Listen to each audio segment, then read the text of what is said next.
কে আমরা দেখতে এসেছি ম্যাটারহর্ন। তো ওই উপরে হচ্ছে ম্যাটারহর্ন আর এই হচ্ছে টুবলেরনের ম্যাটারহর্ন।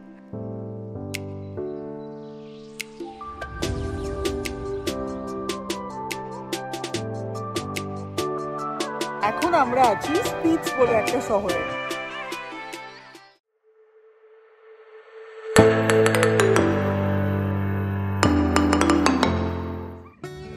হ্যালো সবাইকে, welcome back to our channel. তো আজকে আমরা দেখতে এসেছি ম্যাটারহর্ন। এটা হয়তো আপনারা জানতে পারেন কারণ যে টোবলেরন চকলেটটা আছে সেটার উপরে যে মাউন্টেনটা থাকে সেটা হলো এই মাউন্টেনটা। তো আমরা ইন্টারলাকেন থেকে বেরিয়ে এখানে এসেছি। তো আমাদের সাথে চলুন দেখতে থাকুন আজকে আমরা আর কি করি। ইন্টারলাকেন থেকে ম্যাটারহর্ন যেতে গেলে আগে যেতে হয় জারম্যাট বলে একটি ভিলেজে।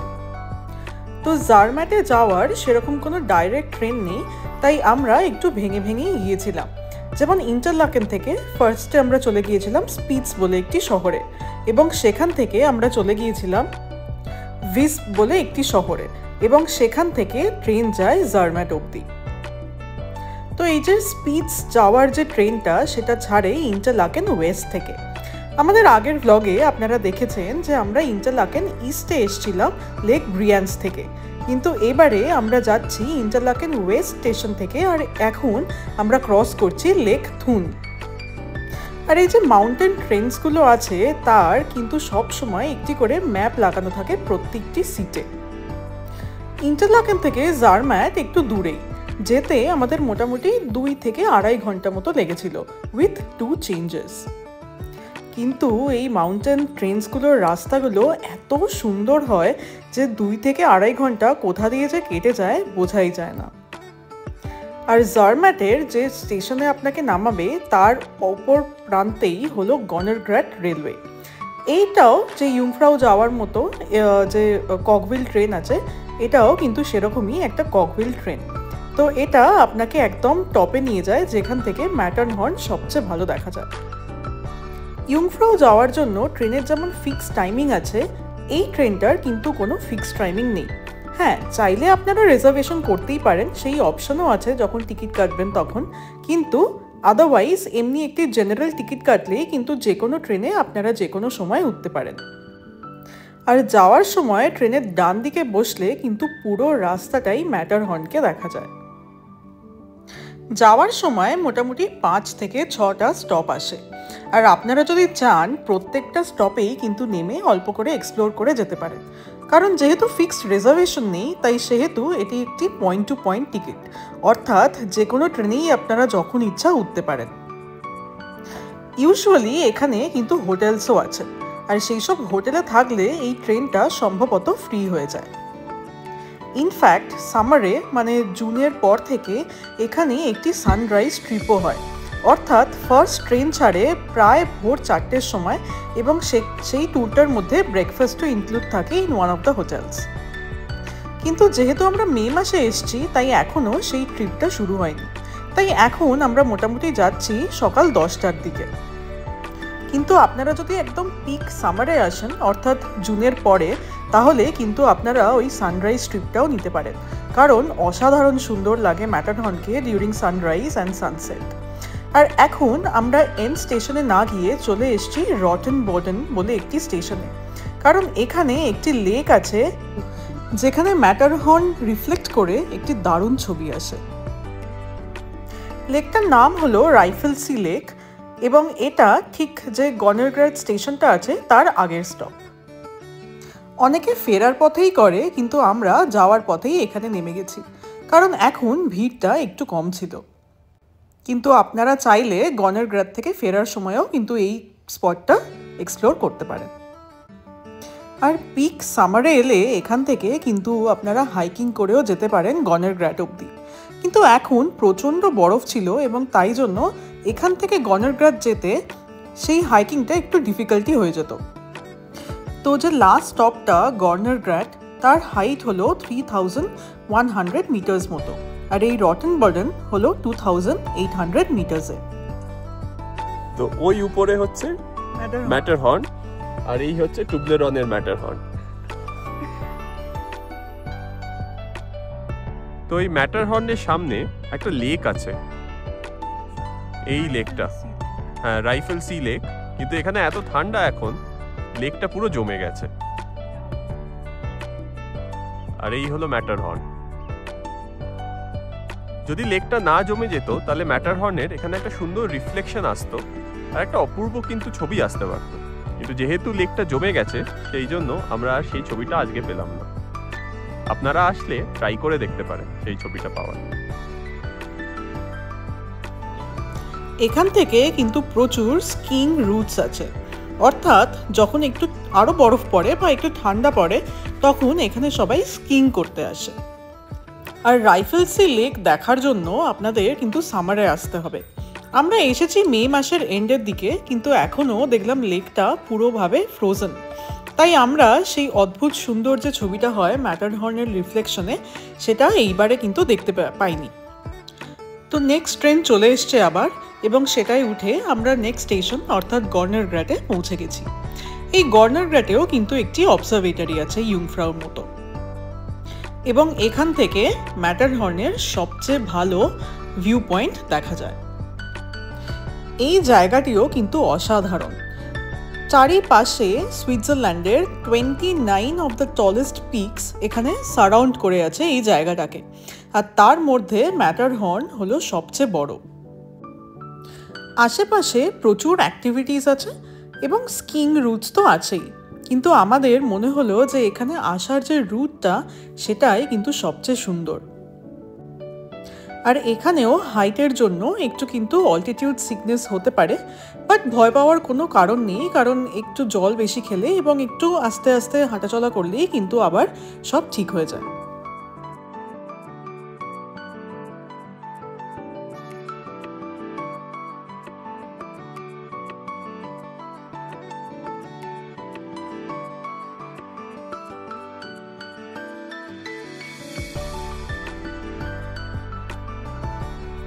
তো গর্নার গ্র্যাটে কিছুক্ষণ সময় কাটিয়ে এবার আমাদের ফেরার পালা। তবে আমরা ডাইরেক্ট ইন্টারলাকেন যাব না, কারণ আজকে আমরা চড়বো লেক থুনে ক্রুজ। তবে একটা কথা বলে রাখি যে এই গর্নার গ্র্যাটের টিকিটও কিন্তু সোল্ড আউট হওয়ার ভয় থাকে। যদিও জেনারেল টিকিট, কিন্তু তাও যেহেতু সামারে এত প্রচণ্ড ভিড় হয়, তাই আমরা রেকমেন্ড করব যে অ্যাটলিস্ট 1 থেকে 1.5 মাস আগে আপনারা কিন্তু টিকিট কেটে রাখবেন। আর একটু ভোরবেলা এলে হয়তো একটু ফাঁকা হতে পারে, কারণ আমরা এসছিলাম 10টা থেকে 10:30 নাগাদ, এবং যখনই ট্রেনটা এলো তখনই প্রচণ্ড ভিড় হয়েছিল এবং অনেকে বসার সিটও পায়নি। আর আপনারা যদি দেখেন যে আপনারা যখন এসছেন তখন সানরাইজ বা সানসেট ট্যুরস হচ্ছে ম্যাটারহর্নে, তাহলে সেটাও আমরা রেকমেন্ড করব নেওয়ার জন্য, কারণ অসাধারণ লাগে যখন ম্যাটারহর্নের ওপর সানরাইজ বা সানসেট হয়। আর প্রায় আধ ঘন্টা পরে আমরা চলে এসেছি জারম্যাটে।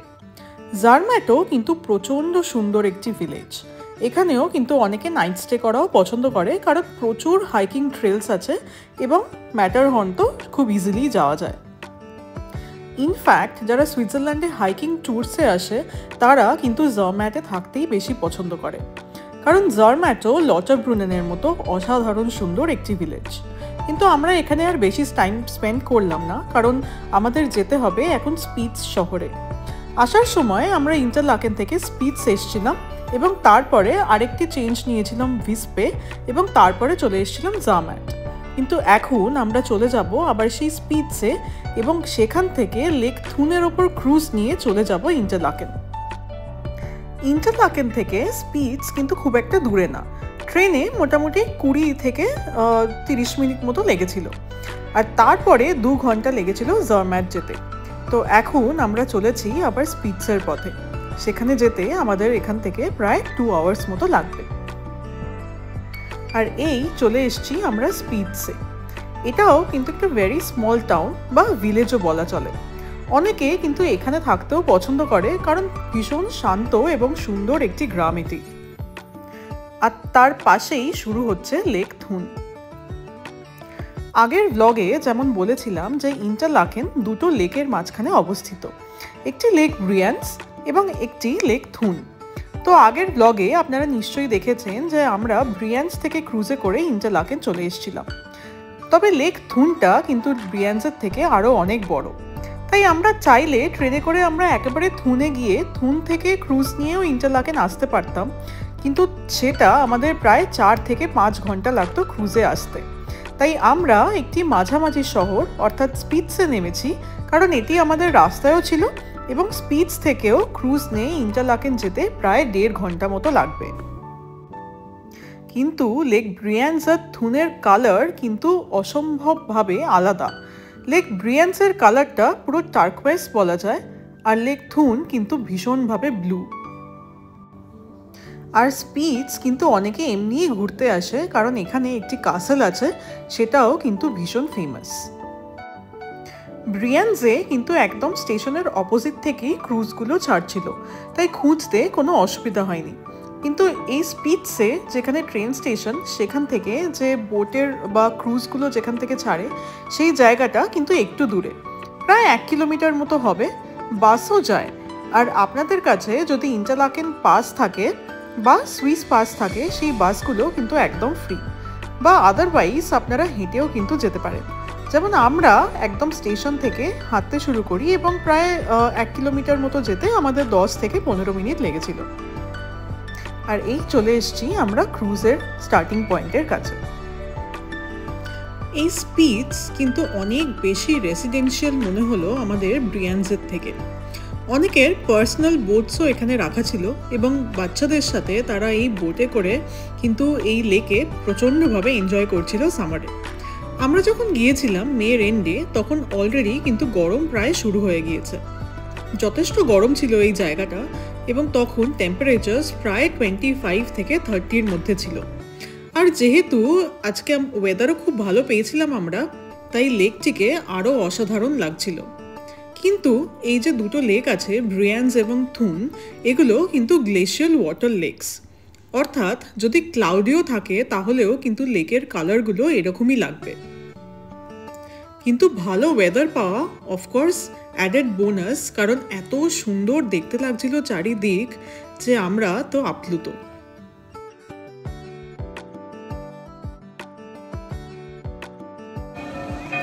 তো এখন আমরা আছি স্পিৎস বলে একটা শহরে।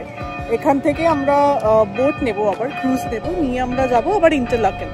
তো ইন্টারলাকেন অ্যাকচুয়ালি একটা শহর যেটা দুটো লেকের মধ্যখানে। তো আগের দিন আপনারা দেখেছেন যে আমরা ব্রিয়ান্স লেকে করেছিলাম, এক্স্যাক্টলি। আর এটা হচ্ছে লেক থুন। থুন না থুন? থুন। থুন, আচ্ছা, লেক থুন। তো পিছনের জল সুন্দর কালার, অসাধারণ, আর আকাশ ক্লিয়ার হওয়াতে আরো ঝলমল করছে। এক্স্যাক্টলি। স্পিৎস থেকে ইন্টারলাকেন যাওয়ার প্ল্যান হলে ক্রুজে কিন্তু অবশ্যই টাইমটা একটু চেক করে নেবেন, কারণ সামারে অনেক ফ্রিকোয়েন্ট থাকে বোটস, কিন্তু যতদিন না সামার টাইম টেবিল চালু হচ্ছে, যেটা জুনের মিডল থেকে চালু হয়, ততদিন কিন্তু বোটসগুলো একটু অড টাইম টেবিল ফলো করে চলে। যেমন আমরা এখানে এসছি প্রায় দুপুর 3:30 নাগাদ।